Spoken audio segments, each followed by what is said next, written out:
Good evening and welcome to our webinar, Redefining the Indian Museum. I'm Kamini Sani, the director of MAP, a new museum coming up in the city of Bangalore.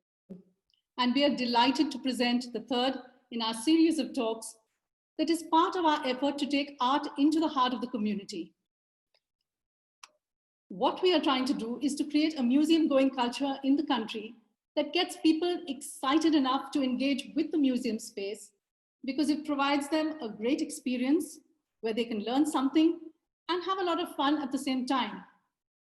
But no one museum can do that alone. We have seen a few institutions create a remarkable experience for visitors despite all the odds. But these sadly are often just isolated instances. So we felt museum professionals across the country need to come together to see how we can change this and provide our audiences with a world-class experience.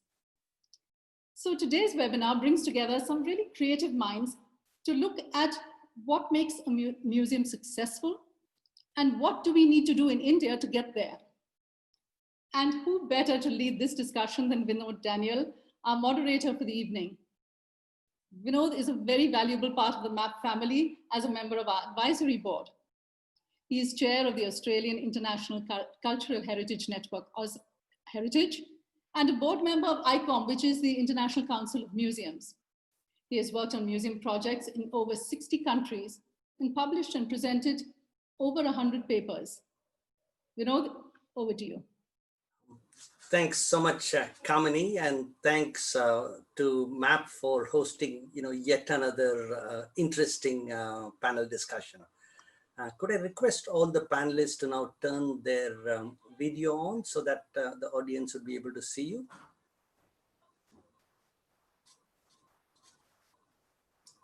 you? Today's discussion is on the topic of redefining the Indian Museum. One of the first clarifications I need to make is I got a few emails whether the whole discussion was on the Indian Museum in Calcutta. I said, no, it's broadly about museums in India. I guess, I've spent about 30 years in the museum world, but I've never seen a period, as interesting as this. The pandemic has had its impact. There is wide speculation that 1/3 of the museums, especially in the Western world, might not be able to reopen. There's also speculation that 25% of staff might not be able to continue working, within that sector. Public interest also to visit museums, I understand, has been going down. Some of the early statistics shows that there's 60% less spending in this whole art and leisure sector globally. In the middle of all this, India had announced in the last budget some very exciting measures for museums. I've never seen a budget announcement, as exciting as that. 5 new museums, 5 museums to be renovated, a whole, bunch of money. I guess, that excitement is still there, but I guess putting that into practice may have to be delayed a little bit because most countries, their GDP is going to go down and there's going to be financial crunches happening everywhere. Now, in the middle of all this, many of you are very familiar with the International Council of Museum and its definition of what a museum is. Their definition says that a museum is a non-profit permanent institution in the service of society and its development, open to the public, which acquires, conserves, researches, communicates, and exhibits the tangible and intangible heritage of humanity and its environment for the purpose of education, study, and enjoyment. There's been a lot of efforts to broaden this definition, and one such effort was tabled at the last Icom General Conference in Kyoto, and which has been pushed back for more discussions. And what I'm quite keen for the panelists here to probably chat among other things is about this definition, the relevance of this definition, within the context on where they work, whether it's Singapore or India or wherever their other experiences are. Does this definition have to be tweaked for an Indian setting especially? What would people like a museum to be? what would the Indian government expect from a museum? Is the present mostly public funded structure the best way forward? What are gaps in museum renewal for India? Does this pandemic mean museums would become a non-priority for governments? If so, how can we make it more relevant and sustainable? Are there any global or local best practice models that can be replicated? I'm sure there's a bunch of other things the panelists want to bring to the table. So I'm delighted that we got, a very exciting, excellent panel. So we got Dr. Venu Vasudevan, who is a very old friend. He was the former director of the National Museum. Currently, he's the additional Chief Secretary, Planning and Economic Affairs for the government of Kerala, with additional charge of museums, archaeology, and archives. He's got museum in his blood, and I'm looking forward to hearing from him. The second panelist is Nalina Gopal. She's a lead curator of the India Heritage Center in Singapore. Then we have Abhishek Poddar, who's a founder-trustee for the Museum of Art and Photography. MAP is a host, and he's been quite excited to be a thought leader for the sector. So he's been pushing to host such events on a regular basis. Then we got Malika Ahluwalia, who's the CEO and curator for the Partition Museum. I've heard so much about it and look forward to hearing from you, Malika. Then we have Siddharth Das. Siddharth, is again a person who's made a mark internationally as well as in India. He's a designer and he's got his own studio. The format for the day is going to be, each one of the panelists is going to take 4 minutes to give their opening thoughts, after which I'm going to spend a bit of time asking questions to the panelists individually, which would be followed by questions from the audience. So the audience, please type in your questions using the chat button, and we will moderate that and put the questions across to the panelists. I know some of you are watching it on Facebook Live. Please type in your questions. We got people again moderating the chats out there, and it'll be great that we can pick as many questions. And then towards the end, we would get the panelists again to put their passing thoughts. And what I was very keen is for each panelist to maybe give 2 thoughts in 30 seconds that people can take away with. Now, for the people who are in the panel and who are listening, it's on Facebook Live. Please do share the feed so that more people can listen and benefit from the broadcast. Again, thank you all. Thank you, panelists. I will now leave it to Venu to make his opening comments. Venu, yeah, you can unmute and start, Venu.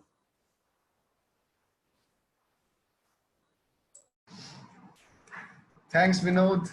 I'm delighted to be part of this wonderful group. And I should start by thanking MAP for getting us all together here to discuss something that's of intense interest to us, but also for the entire sector. I find from fellow panelists that I am the only government guy here.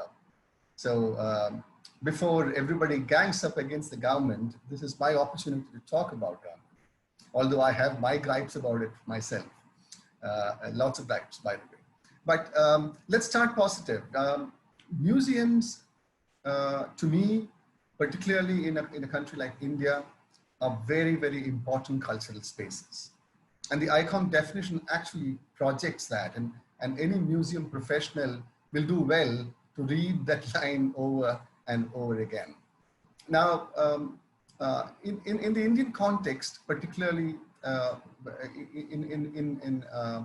set against a background of a very complex history, wonderfully diverse culture, different kinds of influences in every sector imaginable. The Indian Museum, big or small, public or private, can play and has been playing and can play a very significant role in the whole cultural fabric of the country. I know this having worked in one of the most prestigious museums of the country, the National Museum. It was my privilege to lead the work in the museum for a few years, but also in my capacity as Joint Secretary in the Ministry of Culture, which enabled me to get a peek into many, many important museums of the country. Now, there are several areas which need discussion, but I would like to start by talking about how important government will remain in the whole development of museums in the country. We know you've already given a background because we are in tough times. I know that many small museums are finding it difficult to run. Many museums have closed, many museums have laid off people. So in this context, in India particularly, we cannot get away from the fact that government has to lead the museum sector. How can the government lead a museum sector? A, by running its museums well. Government museums in most cities are still the repositories of the most fascinating, most wonderful collections of our history and culture. And it is the responsibility of government, whether it's the state government or the central government, the Ministry of Culture, to lead by example. And there is quite a bit of work to be done. I would not get into the issues about that. I will just say here that government needs to stand up and say, look, we would like to lead this whole discourse. We would like to lead the whole narrative, and we are here to support and help people who want to run museums, people who want to promote museums. Now, how does that happen? One of the points that comes for discussion every time is about public funding for museums. Now, there are exceptions like in Mumbai or in a few cities, but the rule is that museums are quite underfunded. And museum managers, museum promoters find it difficult to actually source funding that is regular, that is untied, that enables them to do the work that they're supposed to be doing. I see right now and in the future that governments should lead this by providing funding to the right kind of museums, to the right kind of movements, to enable people to look forward, to support human resources, to support research, to support preservation. So this is something which needs to be structured carefully. Now, I'm very happy that the government of India is planning big. Even in some years ago when I was in the ministry, we used to have the museum scheme, and some of us here are already all familiar with how that funding formed the core, the kernel, and have created some very good museums, and have also helped in developing and redeveloping many museums. So public funding is here to stay, in my view. What we need to do is to keep telling governments, our state governments perhaps, also the central government, that it needs to be a transparent, merit-based process, particularly involving people in the museum sector, that enables museums, however small they are, to come in and log in, present their case, and if the case is good and convincing, go back with a bit of money that will enable them to go forward with their projects. The other question which is fascinating to me is the development of a museum culture. And I will stop in another minute, Venu. Museum culture is a very vague word, I know, but right now, from a very big museum to doing small museums in my state, I know how important that term is. I'm involved with a few people in developing a museum for tribal cultures in Kozhikode, a small museum which has its own difficulties. But what I did find there was the more the community is involved, the more the stakeholders are involved, the culture that is part and parcel of a museum develops. There are people now, people belonging to the various tribal groups who are eager to understand how their culture and their traditions are going to be represented. There are people who are vociferous in demanding a particular way of depiction. So I think the takeaway there is that every museum needs to work harder in order to bring in the community, not only the local community, but also target communities into this whole process, whether it is building a new museum or developing and improving an existing museum. The last point for me, are museums going to be a priority? I look after planning and economic affairs. And I know that every rupee is going to be difficult to come by. For the next couple of years, certainly, till we understand how the pandemic has hit our economy, I do not see much funding coming our way. But I think the time right now is to hold on and do things in our museums which are important to us, which do not cost much. Connecting with the community, communicating with the community, doing outreach programs is not as costly as trying to redevelop a gallery. So let's prioritize on what things that can be done with the little money that will come our way, and fight our way for the next 2 years in order to see that our museums still remain important cultural spaces. Thank you, Vinod. Thank you so much, Venu. Nalina, do you want to make your opening comments now? Thank you, Vinod. Thank you to Abhishek and Kamini, and of course MAP, for inviting me to be part of this really august panel. And before I sort of go into really talking about the Indian Museum, I thought I would respond to your question about the relevance of the Icom definition to India's museums. And I sort of wanted to take off from the point that you made about the 2019 definition talking about museums not being for profit. And, as a professional in this industry, I'd really like for us, as well as for others, to look at us as an industry that's viable, that's, that is sustainable from a revenue and funding perspective. So is it possible for us to consider a definition where museums are not necessarily only altruistic, not for profit institutions, but institutions that can be set up with the idea of being sustainable and earning their own revenue? And I think this might be a good point to make in India's review for the Icom definition based on the panel that's been set up this year as well. Now, in terms of India's museums, I think it's important to acknowledge the diversity of the museums that India has, be it in terms of the content that is presented in these museums, or in terms of their administrative structure, whether it's public and what level of public museum is it? Is it an institution that's at the national level or the state level, or perhaps an archaeological site museum?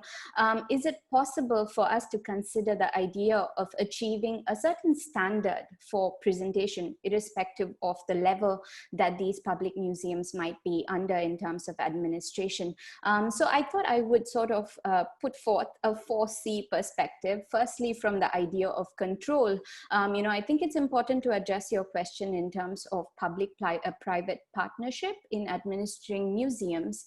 And is this something that should be entered into wholesale? I don't necessarily think so, because having worked in collaboration with some of the museums at the national level, like National Museum, just as Venuji mentioned, I think it's important to acknowledge that there's a lot of expertise there, but I think it's more a question of machinery that, has to be sort of looked at from, again, a sustainable perspective, in terms of achieving a very standard experience across these museums. And when I say standards, what do I mean? I mean, is it just about content and presentation, or are we talking about standards that need to be achieved in terms of preservation and conservation of the collection, in terms of the visitor experience and service delivery, irrespective of whether it's a national museum or a state museum, just so that people then fall into a mindset of a museum going culture, and therefore decide that the museum, irrespective of where it is across India, is a place they would like to spend time at. The second, of course, is in terms of collect and collecting, really the idea of collection policies. I mean, whose stories are represented in these collection policies as well, because I think that also determines the stories that the museums tell. And therefore, I think it's important for us to look at the idea of whose stories are being represented in these museums for them to be either sustainable or viable. The other thing, of course, is, to look at museums as a place that would convince the visitor. Is culture really something that can be equally an enriching experience, just as, us here we buy with, say, the cinema, or we are buying with other entertainment venues? I mean, can we really look at upping the museum experience in such a way, irrespective of the size of the museum, that it can actually be seen as a viable option for members of the public? And lastly, of course, the idea that we captivate the visitor, you know, I mean, that we actually present something that captures the imagination of people, not because of just facts, but really in how we present these facts, whether they're scientific, whether they're culture or historical information that we are presenting. Can it be done so with a sustainable use of design and technology as well to achieve a certain standard? Now, in terms of sort of talking about the renewal of the museum in India, I think one of the key areas to look into would be knowledge preservation and management. Agility in the face of adversity, such as the pandemic, would certainly, you know, assure us dexterity in presenting information at the museum. So of course, in terms of, presenting this content, can it be that museums plan way ahead instead of perhaps expending a lot of resources with numerous exhibitions in a year?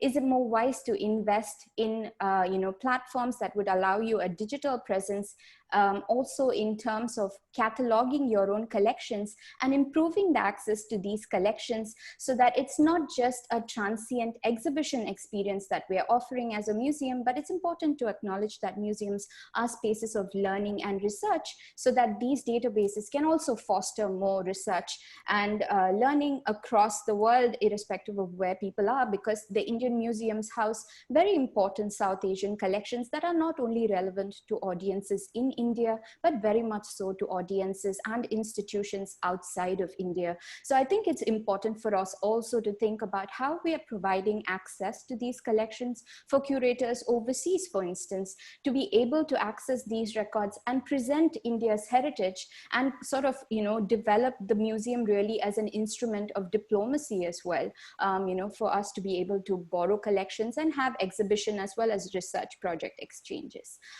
In terms of your question about... Nalina, you don't have too much time left. So. Okay, I'm reaching the end of it already. So just sort of in terms of the last question you asked about the viability of museums in response to the pandemic. I really sort of, as a student of history, I thought it's important for us to look back at the past and see if museums sort of dissipated, say, after the Spanish flu pandemic. And, you find that museums have thrived and in fact have become instruments of nation building and diplomacy post that, very much so in the 20th century as well. So is it possible for us to then have a more sort of positive approach to how museums will be very much instruments that nations use to build and foster an idea of community as well as sort of international relationships in the post-pandemic era? Of course, this is very much for the public institution, not so much the private ones, which are perhaps resource strapped and facing a loss of revenue. Yeah, that's it. Thank you. Thank you so much, Nalina. Abhishek, you can make your opening comments now. Thank you, Vinod. Thanks for inviting this August panel. And I think MAP is the baby in the room. We are the youngest. We are yet to start. We were about to start this year, but I think our plans have now been moved to next year. Why are we doing this museum is because we felt that a museum is important. So how important is a museum? We are 45 people working at MAP. So we of course think it is extremely needed. We are trying to make this different from the kind of experiences that Indian museum goers have had in the past in India. Don't get me wrong, I've had the most amazing experiences in India, but I don't think it is where we should be. There's a lot that needs to be done, and MAP is trying to do that in its own little way. But again, as Kamini had mentioned right in the beginning, one museum can't do it. We need an entire industry behind this and many to do it. And as Venuji went first, we are not bashing the government, but we do realize the limitations that the government has. But there are certain things the government can do and should do, which it's not doing. And I think that's what we need to recognize. How do we just make the museums more exciting and interesting and inviting? When you compare an Indian museum and you see a bunch of kids being led from a school group there, they are asked to keep their finger on their lips, walk in a straight line, and they are walking from one room to the other. I don't know what they're looking at. In 45 minutes, they've covered the entire museum, and they're all really excited about the ice cream that awaits them at the end of this thing. And typically for over 85% of the people I've spoken to, the only time they've been to an Indian museum is when they've been led in one of these school trips, or instead when they've taken one of their kids there. The very same experience that you would compare this with when you went to a European museum and you have a teacher with 30 kids, they're sitting in front of one painting for half an hour. And that's the only class they have that day. And they have not gone through the entire museum, but they've come back looking at that one painting, and in the process, they have learned how to look at art. And I think that's the big difference that we need to show. It's not that you've got to consume everything that's in the entire building. Just sensitize them to how to look. I've been going to museums ever since I can remember, and I would go to a museum in the remotest of places. I've gone in, gotten rooms opened which have been lying shut and all kinds of stuff. But there are very few people who are inherently interested in this. We've got to get the rest of the people interested. That's what MAP is trying to do, to get, as Nalina said, it's not going to vie with the cinema or with the mall. We're hoping to make this the choice that the people would exercise. I don't know how successful we are going to be. The pandemic couldn't have come at a worse time, because this was the year we were going to complete our building. This was the year we were going to complete our endowment, and neither of those things would be possible. Fortunately, we have enough support that we will complete the building even if no more support comes. And the fact that we've got a fantastic team and they're all super charged up and dedicated and doing a brilliant job, I'm extremely confident we'll do it, except that it'll happen a little later. Thanks, Vinod. Yeah, thanks, Abhishek. Thanks so much for sticking right to the 4 minutes. So that's great. Malika, do you want to make your opening comments? Sure. So I think I'm going to focus on three key aspects for me on what I would love to see in Indian museums, and a bunch of it has been covered by the wonderful speakers before me.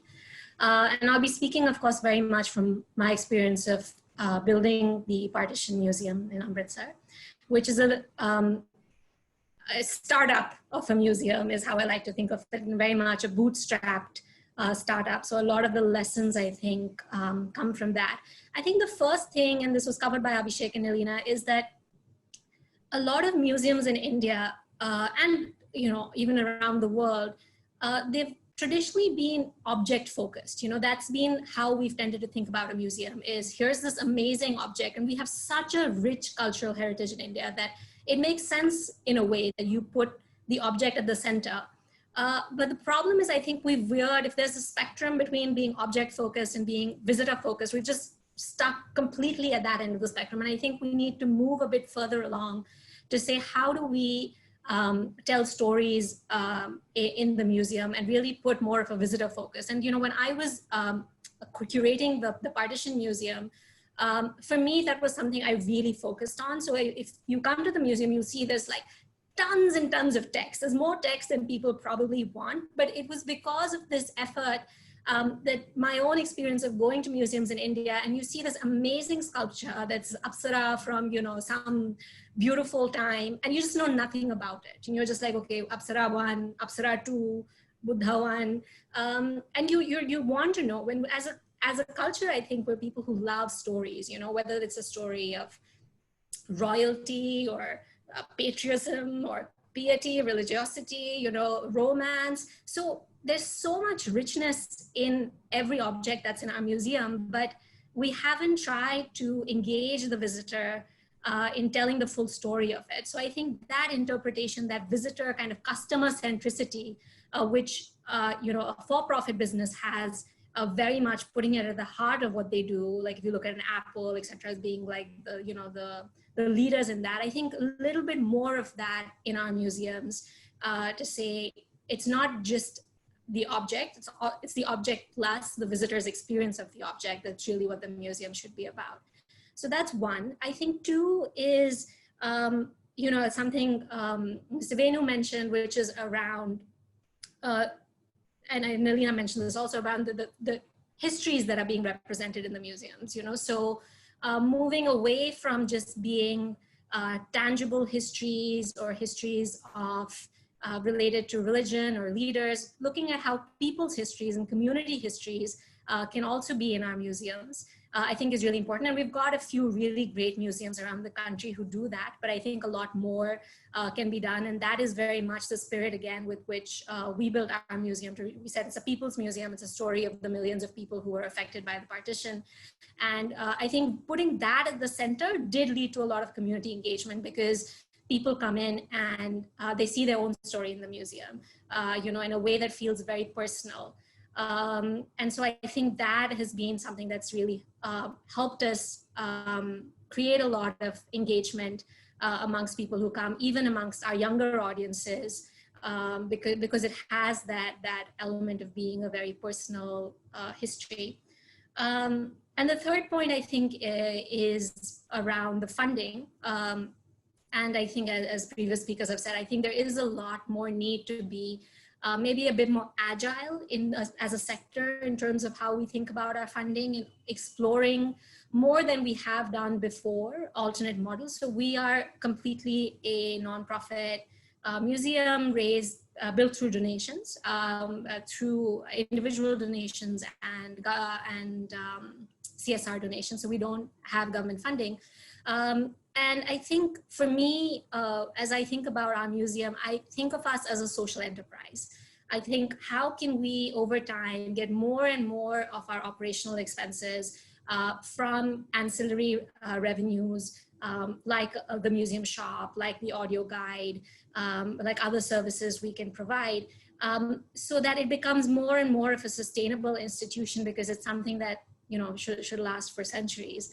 And I think that is something we do have a bit of a luxury, I think, compared to Western museums, in that the cost base often in India is lower. And I think as a sector, we should be more innovative. I think this, for me, has an implication maybe just on the education of museum professionals. I think, a lot of people who come wanting to work with us are so passionate about the art and the objects, but not enough have want to engage on, the accounting and what is the cost of this and so I think in our museum education, if we could think a bit more holistically about what are all the different facets that one needs to run a museum, whether that's, digital marketing of museums, whether that's how do you think about, the revenue side of museums, really incorporating some of that in and thinking about funding more holistically. So those are my three big wishes for the sector. Thanks so much, Malika. Over to you, Siddharth, for your opening comments. Yeah, I think a lot of the things that the other speakers have said before me resonates with me. And but first, thank you, Matt, for having me with the whole bunch of amazing people. I think for me, having grown up in different parts of the country and having seen from rural to urban or international, has left a kind of indelible mark on how I see museums. And the fact that we engage with museums, and I'm trying to help set up the JD Center of Art in Orissa. So the whole the rigor of trying to create something, and like MAP, we are in the throes of uncertainty.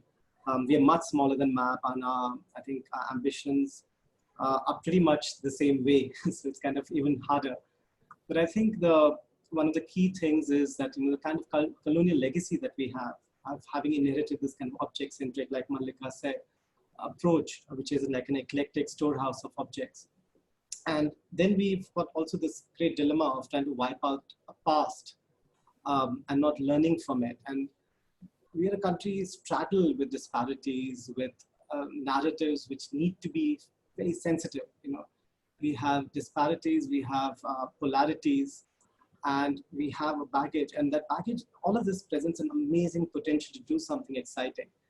And like if we see the way Brazil or Mexico or Japan or Korea, all of them had a similar kind of colonial vestige as such. And the kind of amazing things they have done with their museums, be it the Anthropology Museum in Mexico, or be it the NECT, or Odaiba American Science Museum. So just that thing of straddling different worlds. And I mean, one of the things that excites me is that, how do we create a museum which is almost like an adda, where people come and they throng and they come for anything.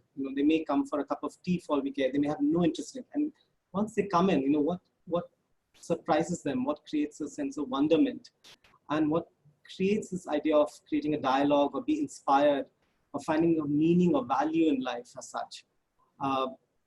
And that, and it could be science, it could be the arts, it could be history, that doesn't matter, but the whole idea of these multiple narratives that would happen. And to use technology in a way that is really approachable, not in a way that intimidates people or creates a sense of lack of access, but in a way that's really the apt way of using it. And in that, and if you could use it in a way that would somehow elevate the spirit, yet create a sense of identity, create a sense of a tug in a way. So these are the kind of things that to me are inspiring. I was looking at the vision and mission of the National Museum. I just went to the website a couple of days ago, and I thought that is quite exciting in some ways, but yet it is in a way that we see traditionally a museum in the kind of ecosystem that a museum is supposed to have. And I wonder is that how the only way we can have, and naturally there's a public realm, but in the private realm, we can have a very different mandate. And naturally then there is this thing where there's an amazing dialogue of the public and the private. And if we look at the kind of benchmarks and case studies of, how it has been done in Japan, which is a westernized and yet non-westernized country. And I think there's a lot of learning for us as a country, which has had such a checkered past that we could learn from there. But also the way the kind of polarities and disparities were in, say, in Britain, and what London did, and how did they make these national museums that were open to public and created a mandate for people to come in, and how they incentivized it for museums. And suddenly you have a plethora of people who come in from different walks of life. So how does one create an egalitarian setup with a mandate where a whole bunch of people would come in there and feel excited? So that, and naturally the whole idea of support, but just not support from the government, but also facilitation for creating an education system that is vibrant, where museums become a part of it, where people demand more, where they demand that, you cannot just take me on a walk through the thing and feed me an ice cream. And a teacher demands more, the students demand more, and because they've seen better. So I think the mandate for us to create a whole range, a chain of museums across the country that are this benchmark, so that the demand and ask from the government itself is a higher one. So with that, that's my bit, and I hope I've stuck to the time. Thanks so much, Siddharth. Thanks all the panelists for sticking very close to your time, because that gives us enough time for questions. I see a number of audience questions coming. Please do keep typing in. Let me start with a few questions from my part. I'm wantedly making it a bit controversial, so please don't mind the kind of language I use. I just want to trigger a little bit of feedback. So the first question is for Venu. So Venu, there is a wrong perception of museums in India. Usually the public might think, look, that's where dead things are stored. For some bureaucrats, often that's the punishment posting when they get posted there. How do we change that perception? What do you think we should do over the next decade so that that perception changes? Yeah, so you know that I hold very strong views on this. Yeah. Having seen Indian museums, particularly those that are run by the government of India or by the state governments at some proximity, the one point I can say with full certainty is that we have to take these museums outside of a departmental setup. These are very colonial, extremely old-fashioned structures.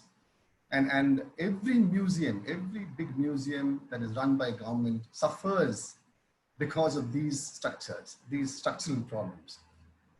A whole new generation, maybe 2 generations of museum professionals are waiting to contribute, to help, to create their their careers, we only need to open our doors to them.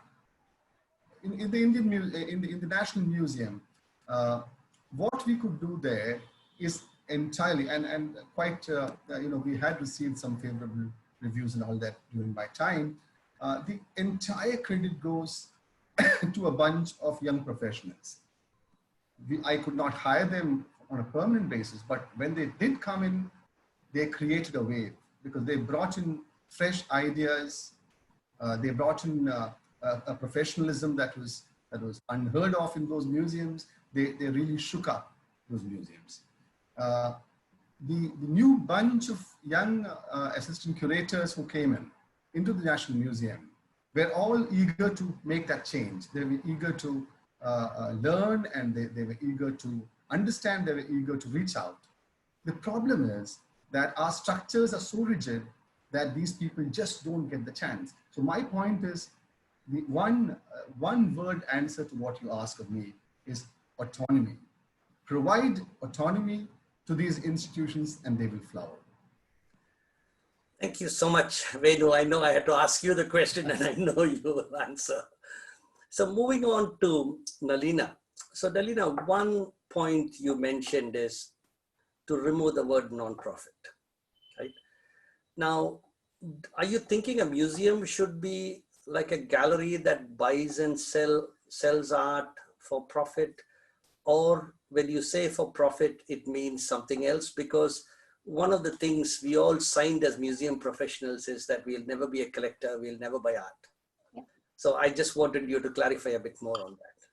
Sure. I think, when I said profit, I was really looking at how the museum can be a sustainable institution in terms of generating its revenue. I think it's a clear no-go in terms of trading in art, because that really goes very much against the idea of a museum preserving its collection. And, also that you might be the recipient of donations that you're very much in charge of preserving beyond our collective lifespans. So I don't think I meant that at all. However, when it comes to collection, I do have a radical suggestion that I hope, somebody in the bureaucracy is listening to, that they consider the idea of long-term lease, because, a lot of international institutions are looking to collect art. And if it's possible, why not there be a lease arrangement between museums such that there can be a fee that is paid similar to a loan fee, so that art can pay its way as well, so that you can use art to have it conserved, to have it preserved beyond all our lifespans. So that's one suggestion where I'm talking for profit, because profit doesn't necessarily only come from sale. The other idea also is that, the idea that we can develop a culture of people who think of paying for a museum going experience. I think all of us as museum professionals will acknowledge that, you really hit a point when the experience is that good that people are willing to pay, whether it's, 5 rupees or whether it's 100. I think that's a really important point. It's a threshold for all of us. So I'm just hoping that, we can sort of think of museums as establishing themselves without having to have that pressure of being not for profit, and therefore not being able to sort of charge and collect things, also in terms of raising funding, not just from the point of setup, but also in terms of sort of having funding that's for sustainability, because very often you find there's a lot of, enthusiasm at the time of setup, and it all completely fades away and you see objects sort of falling to bits. So I think it's important to have revenue generation as an important long-term plan as well. I hope that answers your question. Thanks so much, Nalina. Abhishek, my question is, I think it's great what you're doing with MAP. It's a fantastic project. I think people would love to come there and see your museum. But I was just thinking, in the broader sphere of things, most museums are public funded museums. They report to the government either in a state level or a central government level. Going forward, what role do you see private museums playing in terms of the broader museology movement within India? It's great you're doing, these kind of webinars and a whole range of other things, but I was just thinking more than this, what could private museums do so that they can catalyze the museum movement in India? Thanks, Vinod. I think you know, it'll be wrong to say that MAP is not publicly funded. We are publicly funded, except that we are not funded by the government. My family only gave the very initial seed gift, but we've had so many people that I can't even name everyone here, how many people have helped us. And it's come in three forms. It's come in terms of money. We've had patrons, some of the most respected corporates and individuals from across the country. We've had people giving in terms of collections, and we've received collections from across the world and from people we met for the first time when we were receiving the collections. And I think they're all possible to do for any museum. It's just that you've got to give them the confidence that what you're going to do is going to be of the quality that they will want to be associated with. And the third kind of help that we are getting is people giving in terms of resources and in kind. So whether it comes to material that we need for construction or technology, I mean, if I made a list, we must have had at least 50 different corporates coming and helping us. So I think we are more publicly funded than a government funded museum is. And we have far more stakeholders here. You sit on our advisory board. We don't pay anybody who sits on our advisory board. We have so many people who are helping us even to ideate, to strategize. And it's this collective thing that has given us what we've been able to do. I mean, all the ideas are not generated in-house. They come from all the people who are associated with us. We've got companies leading in technology and ideas, and I mean, we wouldn't have been able to do 10% of what we are doing without their help. So I think, and why are they doing this here? That's a good question to ask. Maybe we've, you know, just gone hammer and tongs at them. Maybe, I mean, there is a joke that some people just give it to me to get rid of me. So maybe that's the reason we are getting some funding. But I think a lot of them are even people we've not approached who are calling us. So there's something right happening there. So I feel that every museum has this opportunity. Thank you, Abhishek. And what I'm trying to do is combine some of the audience questions with my questions at the same time. The next one for you, Mallika. There's an Icom definition. The new definition was a bit more broader, so that, you know, they used words like democratizing, inclusive, polyphonic, a whole range of other terms that gels well with today's climate in some countries. Do you think for museums in India, it's easy to give an open message that may be politically incorrect, but it's still possible to do?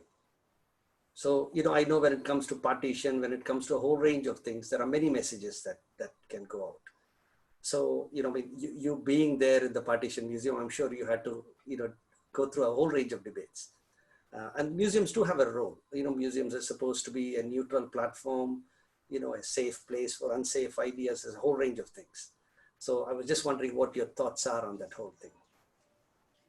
I think, you know, as any organization, not just as a museum, as any organization, whether for-profit, non-profit, cultural, anything, it's really important to know who you are, you know, and why it is you're doing what you're doing.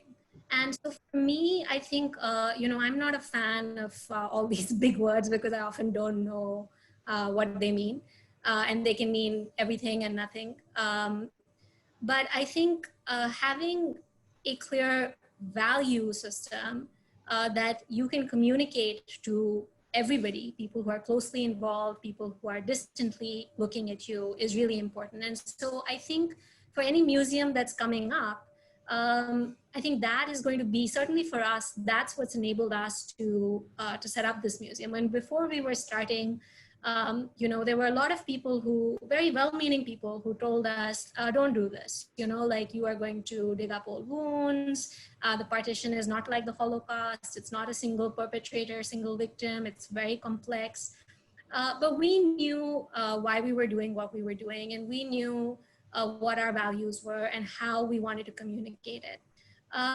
So I think that, and if you are able to clearly state that to anybody you're interacting with, and people can see, as Abhishek said, when people can see what you're doing and they trust you and they know that, and as he said, was saying, the quality will be there, the heart will be there, then that creates a lot of space. I think that creates a lot of space to take on sensitive topics like we have done. And I think anyone who comes to the museum recognizes that that spirit behind it. So I think, for me, whatever definition is landed on, I think that would be what I would say to anybody who is thinking of setting up a museum that is on a topic that could be sensitive, is have a very clear idea for yourself, firstly, on who you are, and then be very sure that you're able to communicate it out to the world. Yeah, thank you, Malika.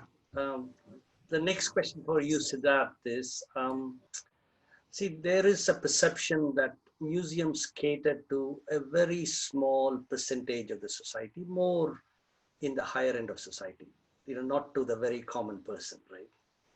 But at the same time, there's a lot of discussion. I know many of you have already mentioned that, look, going forward, museums should be competing with amusement parks so that anyone can go and have a good time, or with Netflix so that you can sit at home and probably, watch certain things. So from an interpretation perspective, what would your comments be on how the museums in India can do that? It's a slightly treacherous path to be on. It's a tricky question to answer. I think one of the things that would be quite key would be that if museums are able to have an impact, if one almost sees it like a catchment area, and if you see yourself as a river and you come towards the sea, and you have this whole catchment area that you want to, as a river, you want to kind of irrigate, provide life to, provide fertility to. If a museum sees that as itself, as that is the soul of what one does, then that could be something quite exciting. And if, when all of these really amazing museums across the country come up or have come up, and if they, in their wake, brought about an amazing sense of hand-holding of what could happen, that could be really exciting. And then if there were things of, say, if there was a tribal museum that was coming up, or there was a museum that looks at a community, or the museum that looks at science, and if all of these museums help them interpret in the way they could and create a narrative, almost like saying, this is how we would approach it. And almost, it's not only about being altruistic or something, because sometimes that there's a sense of being misunderstood as being patronizing, but this idea of really doing something in partnership, having burnt one's fingers and saying that, look, this is what we did wrong. Here are learnings that you can take from us. We've done this, we've established ourselves, having gone through all of these kind of motions, and let us work with you to do that. And I think that would be something quite exciting. And if those kind of narratives could be created. And I mean, if I look at our own setup, like the JD Center of Art, we are in Orissa. We have a collection which is contemporary art and ethnographic objects and crafts. But we are also in one of the most disadvantaged states in the country. So there's a mandate over there. Yeah, we have an incredibly large and diverse population where almost a quarter of the population is tribal. But we also have a great, huge rural population. And then we have these few punctuations of massive conglomerates of industries. So there could be an amazing mandate, and we've seen that as that is our mandate. And I'm sure there'll be similar kind of exercises that each of the people who are here with their kind of museums.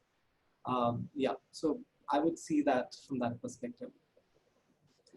So thank you, Siddharth. So I tried to combine a few of the audience questions with what I had in mind. Let me pick a few more questions. One is, I think there's a few people who have asked, if someone wants to contribute to the museum sector or be involved in the sector, how can they do it? Someone coming from overseas back here, or even somebody here. So I'll just leave it to the panel, in general, whether you could give any hints to them how they could get involved in doing their bit for the sector.